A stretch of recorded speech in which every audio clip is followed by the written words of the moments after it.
के अब पूरे प्रदेश का सामाजिक न्याय को बर्बाद करके आप बंटी यादव को 20 दिन के बाद 5 लाख तो 1 लाख भरत तिवारी जी को भी दे दें। नीट्स के ये दुष्टई प्रवृत्ति वाला राजनीति कीजिएगा। ये कौन सा राजनीति है? आपको नीट्स की बच्ची नजर नहीं आई? नमस्कार, आप लाइव स्ट्रीज देख रहे हैं। मैं हूं आपके साथ ऋषि। भरत भूषण तिवारी मामले में एक बार और नया मोड़ ले लिया है। देखिए, पूर्णिया से सांसद पप्पू यादव बड़ा बयान दे दिए हैं। प्रशांत किशोर को एक्सीडेंटल एमएलए बता रहे हैं और कह रहे हैं कि भरत भूषण जो शहीद परिवार है उसे तंग किया जा रहा है। चुनाव के दौरान प्रशांत किशोर चुनाव प्रचार करने को लेकर के कहे थे। देखिए, उन्होंने कहा कि बिहार सरकार अगर 1 भी रुपया नहीं दिए हैं तो इस तरह के आलछन जो है क्यों परिवार पर लगाया जा रहा है। देखिए, तेजस्वी यादव भी बरसे हैं और कहे हैं कि भरत भूषण तिवारी को भी 1 लाख रुपये से मदद उनके परिवार को करना चाहिए, जिस तरह से बंटी यादव के परिवार को 5 लाख रुपये का चेक दिया गया। क्या कुछ कर रहे हैं पप्पू यादव, सुनिए इस वीडियो में। जब आप 1 रुपया भरत तिवारी के परिवार को दिए नहीं, मेरा चैलेंज है कि भरत तिवारी के किस अकाउंट में, शहीद भरत तिवारी के अकाउंट में 50 लाख रुपया डाला गया है। लगातार उस परिवार को तंग करने की प्रवृत्ति, कभी मनोज तिवारी, कभी एक नव सीखे राजनीतिक व्यक्ति जो एक्सीडेंटल एमएलए हो गए, परिस्थिति जन विपक्ष के कारण भाई वीरेंद्र ने कह दिया कि वो एमएलए क्यों हुए। भाई वीरेंद्र ने चमड़ी धमड़ी शराब शबाब कबाब ड्रग्स सब बोल दिया। अब पप्पू यादव को बोलने की जरूरत नहीं। भाई वीरेंद्र जी ने जो बात कह दी वो लालूवादी है। भाई वीरेंद्र लालूवादी है, मैं उनको धन्यवाद दूंगा, ईमानदार आदमी है भाई वीरेंद्र। 2 करोड़ रुपया भाई वीरेंद्र को एक पार्टी तोड़ने के लिए दे रहा था। अगले बार भाई वीरेंद्र ने कहा कि मैं मरना पसंद करूंगा, लालू को नहीं छोड़ूंगा।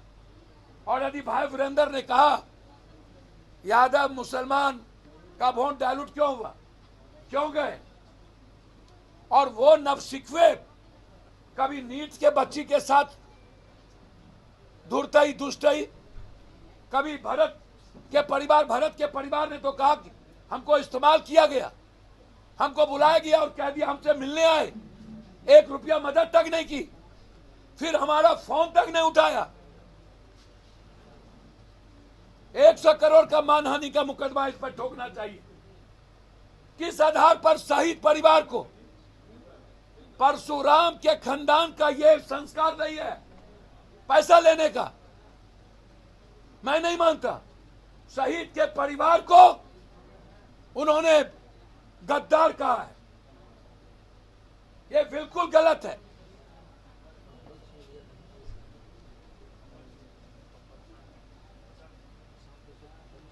अब इसका कम्बल छीन लिया, हमारे नेता प्रेमचंद सिंह जी कह रहे हैं कि कम्बल छीन लिया बच्चों का। मुझे उससे बीपीएससी प्रोटेस्ट में मेरा उससे नहीं, मेरा भरत तिवारी जी से। वो शहीद का परिवार है, उस पर जुल्म लगातार हो रहे हैं। चुनाव में भी उस पर प्रेशर था।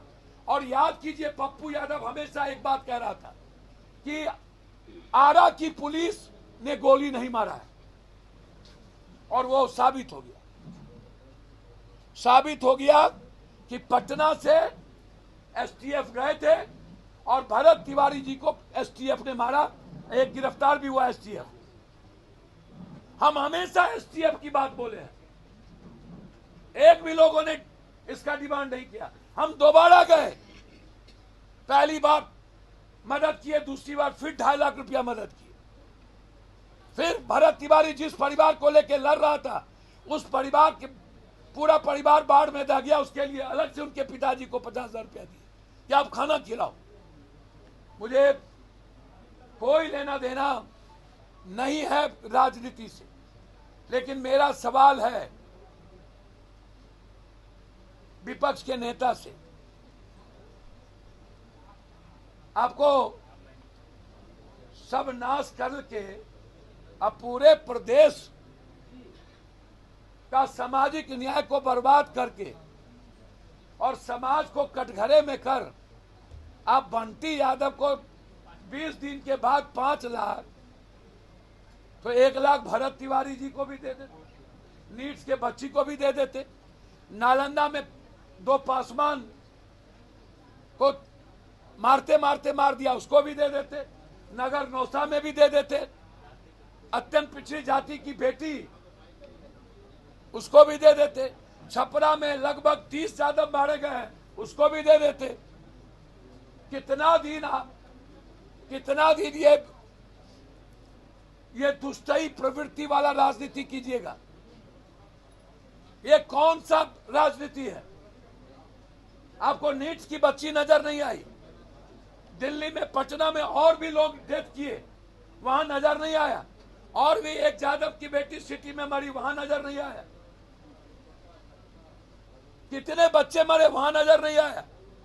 संजय मुखिया जी का मर्डर हो गया, वहां नजर नहीं आया? आप गए तक नहीं। ऐसे ही विपक्ष के कारण आज ये बहरूपिया जैसे लोगों का एक्सीडेंटल उदय हुआ, और वो अपने को ईमानदार कहता है। मैं इसके 1-1 रुपये के बारे में बहुत जल्द खोलूंगा। ये पैसे कहां से लाए, कहां से कमाए? 15 तारीख के बाद। इसीलिए सीबीआई इंक्वायरी के साथ जज साहब, और 1 रुपया सरकार ने भरत तिवारी को नहीं दिया, और उसके बाद गलत तरीके से उस परिवार को गद्दार बनाया गया, और अब साजिश की जा रही है उस परिवार को खत्म करने की। मैं पूरे देश के उस वर्ग समाज से कहूंगा, आप अपने इतिहास को समझिए और इसकी लड़ाई लड़िए। अंत में मेरा बिल्कुल आग्रह है कि पूरा बिहार रक्तचरित रक्तपात हो चुका है। पूरा बिहार सामूहिक बलात्कार के हिस्से में डूब चुका है एक तरफ से। इसीलिए सरकार प्रेशर की राजनीति ना करे, डराने की राजनीति ना करे। सत्ता पक्ष और विपक्ष दोनों एक हो चुके हैं। हमरा बिहार में तू नटवा, तोरा बिहार में हम नटवा। बड़ों के बाप कनियों के बाप, चित भी मेरी पट भी मेरी, ये दोनों अलग अलग क्रिकेट खेल रहे हैं। तो आपने साफ तौर पर सुना कि पप्पू यादव कह रहे हैं कि अगर बंटी यादव को 5 लाख रुपए का चेक दिया गया तो भरत भूषण तिवारी को भी 1 लाख का चेक मिलना चाहिए। जिस तरह से नीट छात्रा के साथ दिल्ली में देखा गया, पुलिस जिस तरह से उन्हें डंडे किए, उसके बाद उनसे भी मिलना था। और कई तरह की बातें जो है वो तेजस्वी यादव नेता प्रतिपक्ष पर पप्पू यादव उठाते हुए नजर आ रहे हैं। फिलहाल आप सुन रहे थे, आपकी क्या राय है? अपनी राय कमेंट बॉक्स में रखिएगा। आप देख रहे थे लाइव स्ट्रीम। बहुत बहुत धन्यवाद।